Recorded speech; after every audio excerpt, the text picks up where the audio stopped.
কেবলাকে অনুসরণ করব কেন? হুজুর কিবলা আলম বলেন উনি আওলাদের রাসূল কিনা? একটু জোর আমার সাথে বলবেন তো। উনি আল্লাহর প্রিয় কিনা? একটু জোর বলেন। তা আল্লাহর প্রিয়র অনুসরণ করতে আল্লাহ বলেছে কিনা? হ্যাঁ, আল্লাহ বলেছে। আল্লাহ কোথায় বলেছে? আল্লাহ একটা অনেকগুলো সূরা দিয়েছেন ওলিদের নামে।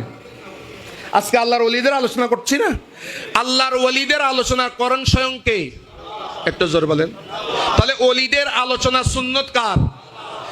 আল্লাহ বলে ওয়াত্তাবি সাবিলা মান আনাবা ইলাইয়া।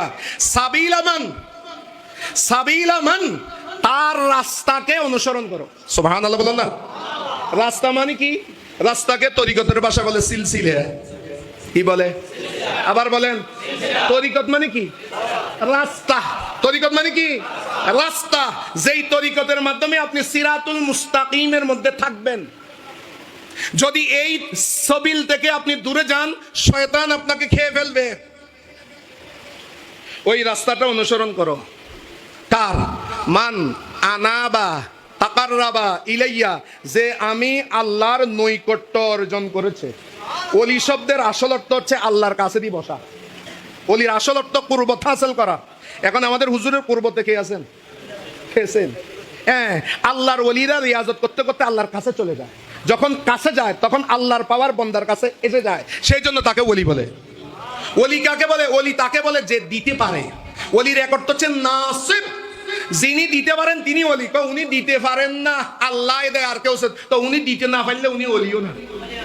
ওলি উসকো कहते हैं जो নুসরত করতে हैं, তাকে ওলি বলে। যে আমার নৈকট্য আছে তার পথকে অনুসরণ করো। এখন হুজুর কিবলা আলমের পথ কি?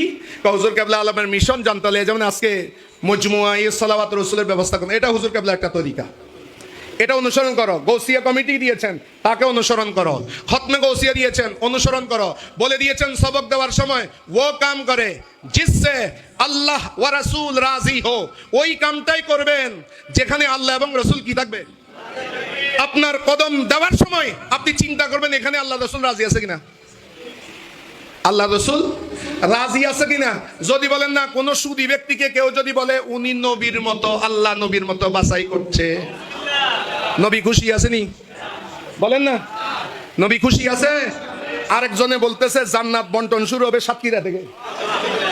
আরেকজন বলতেছে দুনিয়াতে জান্নাতে যাইতে হলে ওই ইসলামী দলের ব্যানারে আসতে হবে, নাহলে জান্নাতে যাওয়া যাবে না। আরব আজম সবখান থেকে বাংলাদেশের মধ্যে জান্নাতের টিকিট নিতে আসবে।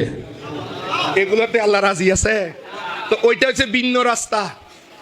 এই ভিন্ন রাস্তাতে যদি চলে যান, নিশ্চিত আপনি গোমরাহ।